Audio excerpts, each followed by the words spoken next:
Everybody, welcome to episode 5 of Do It Live. If you haven't seen this show before, and it has been like a week and a half since I did an episode, the purpose of this show is to basically turn on the camera and turn on the mic during my normal preparation for the day, and I give you live access to my stream of thought as I look over the news of the day, browse the normal websites I go to, and get some initial ideas of some of the sorts of stories that I want to either just think about, for my own sort of cognitive benefit, or pitch for shows on TYT or on Think Tank.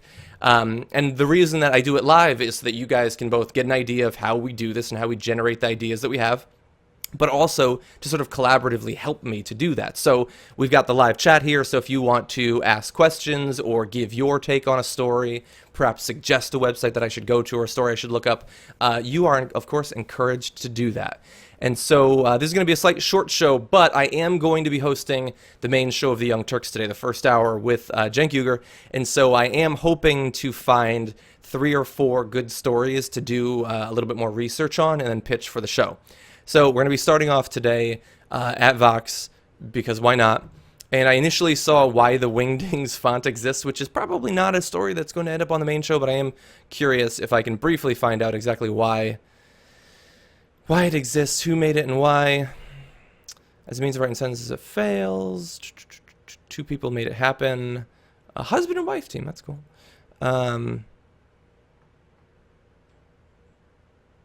They need complementary characters that worked well together with letters to do graphic design. Yeah, I mean, I guess it's easy to forget that early on it was a lot harder to put video and GIFs and images, to embed them, to send them, and stuff like that. Okay, that didn't end up being as interesting as I thought it was going to be. Oh, so I saw this. Why it might be good for Hillary Clinton if Joe Biden runs, which is an interesting headline at the very least, because from the data that I've seen, when they do surveys for a couple of different states, they've only done it in a few cases, when they include Joe Biden, he tends to take support away from Hillary Clinton versus when they run the same exact survey but don't have Joe Biden there.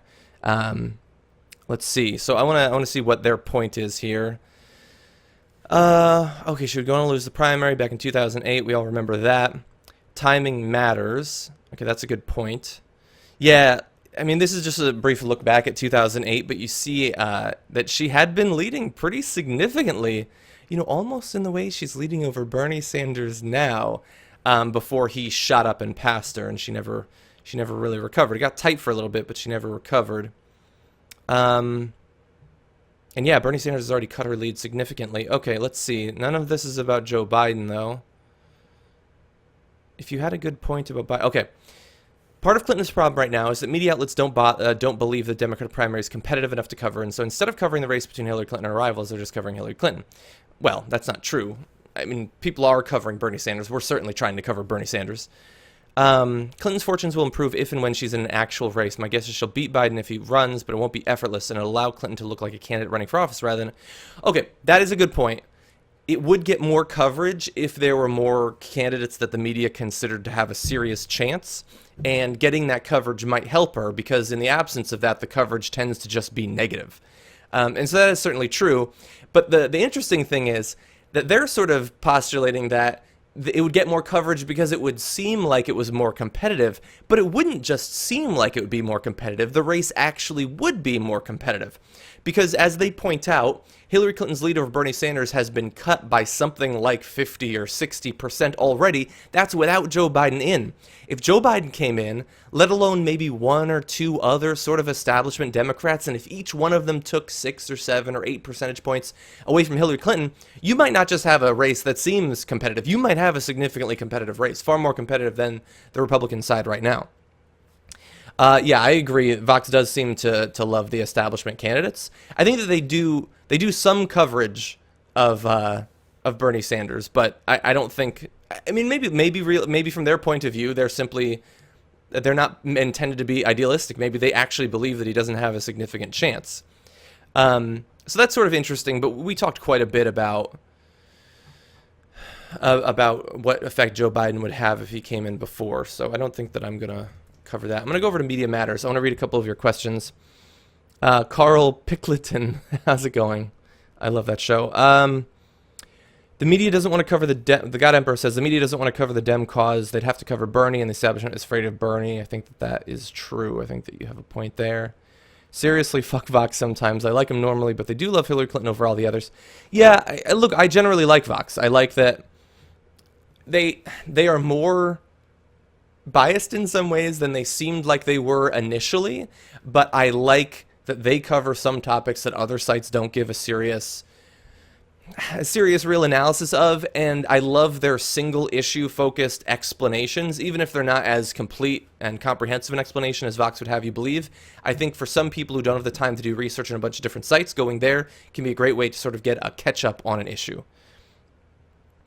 Drake Christmas says, what's your opinion on the basic income movement? I've read several articles over the past 2 years or so about basic income, and I do think it's an interesting concept. Initially, I think that the way I was raised in America sets you up to be opposed to it. Even if you're a liberal, even if you're a progressive, you have this idea of the American dream and bootstraps and all that. But I've read about small scale, sort of experiments with basic income. And if you're not familiar with it, it's the idea that you give a certain income to everyone within a certain group, with the idea that regardless of whether they're working or not, that will help to stimulate the economy, and it's sort of a social safety net thing and all that. And it does seem to actually help the economy in the places that they do it. Now, does that mean that it would work across the United States? And would it work at various different income levels? That I don't know, but I do think it's an interesting experiment, and I don't see any real harm to trying it out in some states, maybe. I think that would be cool. Kara Moth says, I hear that North and South Korea reached a deal of sorts. Current tensions are apparently relieved from now. Okay, I'm going to have to look into that. That's interesting.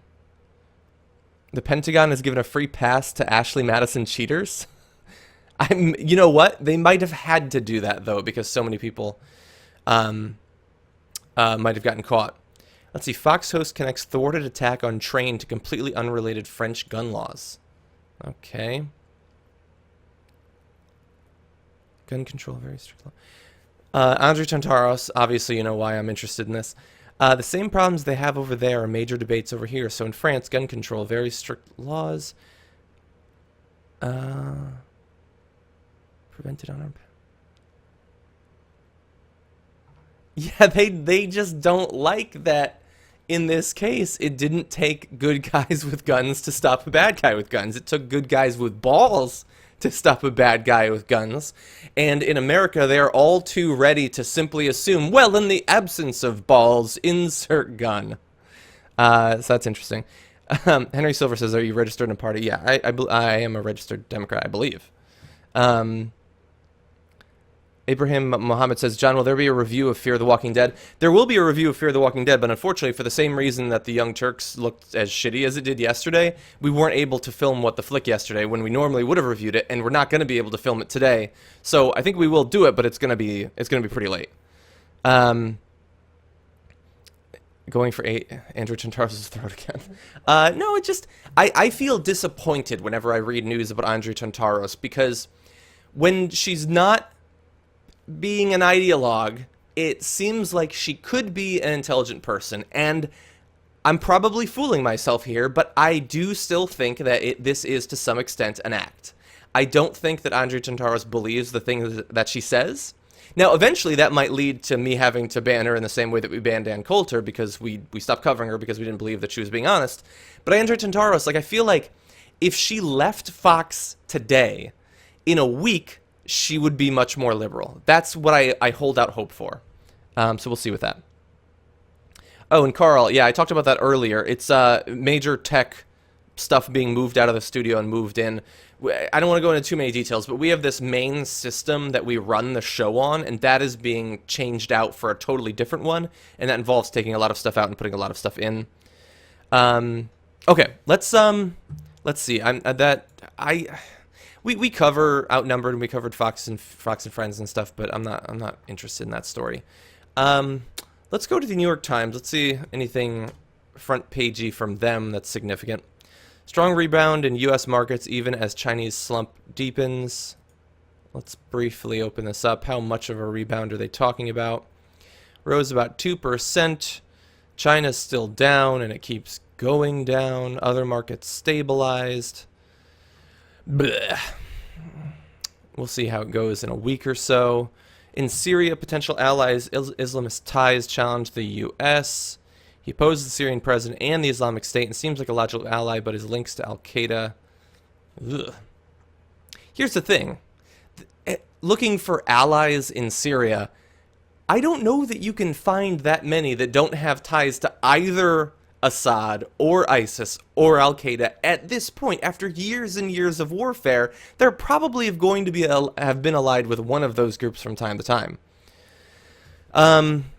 Okay.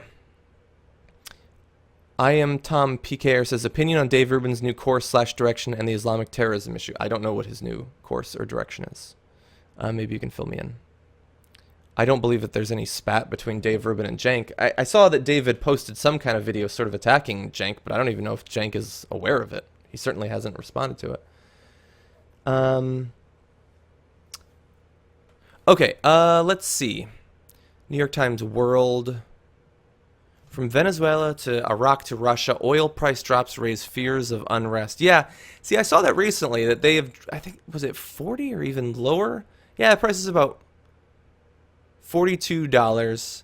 Okay, and that gas hasn't actually gone down that much. Of course, oil is a significant portion of the price of gas, but gas prices are also limited by a number of other things, so I don't expect it to drop too much more anytime soon.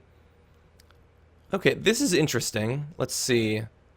Lower oil prices confer economic benefits. The average American household, for instance, buys 1,200 gallons of gasoline every year. Wow. Gasoline on average is sold for most of this year by roughly $1 a gallon less than just in 2014. Well, imagine that. I mean, absent all other things, and I expect that probably has an effect on other consumer prices, because if gasoline is cheaper, then trucking and shipping is cheaper. But that's saving over $1,000 a year for an American household on average. That's pretty amazing. And it's the sort of thing that American households wouldn't even notice was going on. So I'm going to leave this open. I'm going to take a look at this. Cenk might be interested in this. Let's jump to Mediaite. Where can I find a job that pays $229 per hour? I don't think you can. Carter Kane says he thinks that it's $36 per barrel. Yeah, maybe it's dropped even more since that article was written. Let's see. Fox News users defend Megyn Kelly from Trump's latest attack. I don't care. Well, that's not entirely true. I care a little bit. I read his recent tweets when Megyn Kelly came back. He might literally be the most immature person in America, which is amazing, because America is a country that thrives on immaturity, both in entertainment and in politics. He's worse than a child, and people are still seriously considering him as our next president. It's pretty amazing. Okay, Donald Trump retweets attack on Jeb Bush for speaking Mexican. You don't speak Mexican. Glenn Beck has gone absolutely insane.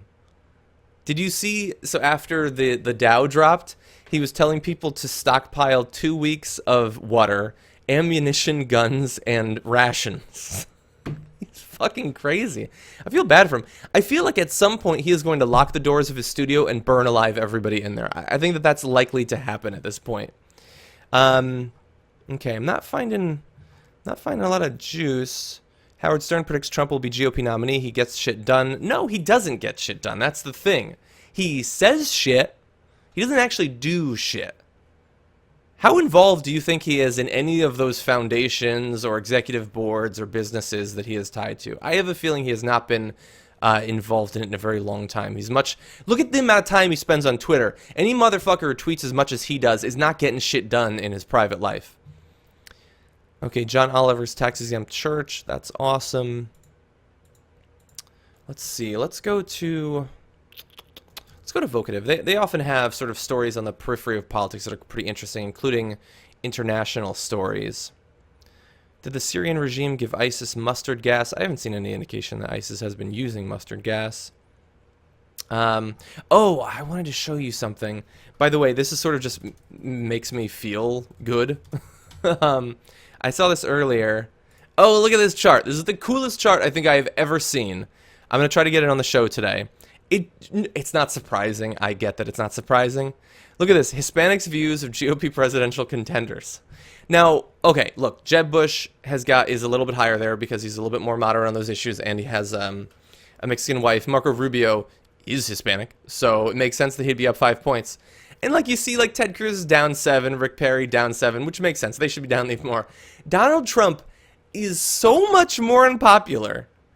And like, do you guys remember after the last presidential election where the GOP was saying, you know, we have to give a serious go at appealing to the Hispanic vote in the future? That's negative 51, favorable over unfavorable.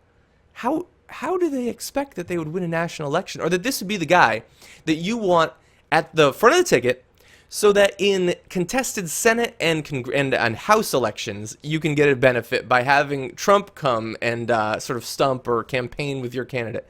That guy's negative 51. I've never seen that big a disparity for any person with any group. I would bet that Hillary Clinton's favorability over minus unfavorable is higher for hardcore conservatives than his is for Hispanics. That is pretty amazing. The term Hispanic is archaic? No, I don't think it's archaic. It simply refers to someone who ethnically comes from a country that speaks the Spanish language. Is that archaic? I don't know. Let's see. I'm looking at your TYT. You is fun says, heart TYT, but what is your own biggest criticism of TYT? I mean, I have criticisms, but they generally draw from us not having the resources to do more of the stuff that I want to do. Like, I want us to be able to travel around the country and travel around the world, which we do a limited amount of. I wish we could do way more of it, but it's simply a resources thing. I mean, spending thousands of dollars to cover something that's worthwhile, if it only makes us $50, we can't. I mean, we could do that for a couple months, and then we would be out of business. So I wish that we could do that. Butterfly World 95 says, do you know anything about the refugee crisis in Europe today? There were the service that takes them to start the procedure had to decline a lot of people today. Yeah, I have been reading about that, about the refugee crisis.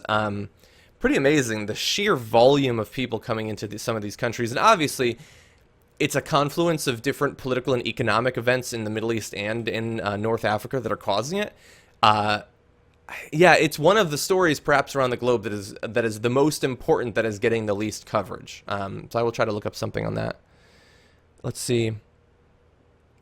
Hispanic actually derived from late 19th century pseudoscientific racial profiling. Okay, I don't know anything about that. I know that in modern times it refers to people who come from countries that speak the Spanish language, which as a descriptive term I don't have any problem with. I mean, there's similar terms for English and for French. I don't see why it would be bad to have that thing for Spanish.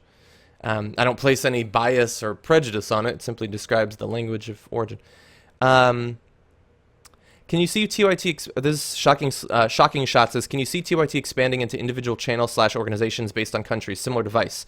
Well, I mean, we have, in terms of organizations to some extent, both in terms of we have different topical categories that we have channels for, and then we also have sort of our network affiliates.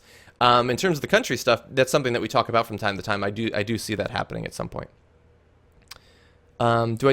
Tom Gaming says, I know this is sort of unrelated, but do you intend to do more live streaming on Twitch? I do intend to do more live streaming on Twitch. The reason I'm not right now is I'm honestly not really playing games the last week and a half, or 2 weeks almost. I'm sort of burned out a little bit on League of Legends, and I haven't found a game to really replace it. And I wasn't streaming as like a job where it's just like, well, I guess I'll find something to play. It was like, if I'm playing, I want to stream. And right now I just don't really, like, I feel like doing the news or doing other stuff. So as soon as I get that drive back, because I don't want to just make a shitty stream. Like, I mean, I want to do it because I'm actually passionate about it. So if I get the urge to actually play again, I will bring it back. But right now, I don't know. I'm just not really feeling it. Rosmare, I hope you have a good day too.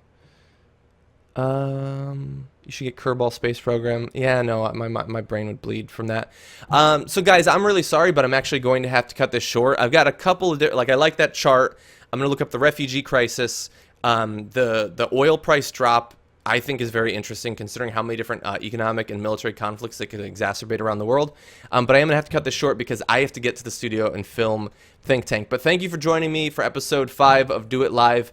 I'm trying to do it more often.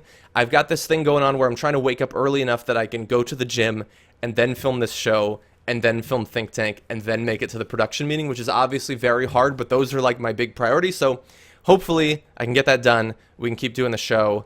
Not the most productive show in terms of finding stories. The news seems to suck today. But don't worry, today on the Young Turks, we are going to have a good show. So thank you for joining me. If you have suggestions for future shows, feel free to tweet me. And subscribe, of course, because that'll let you know when I go live. So thank you guys, and I'll see you next time.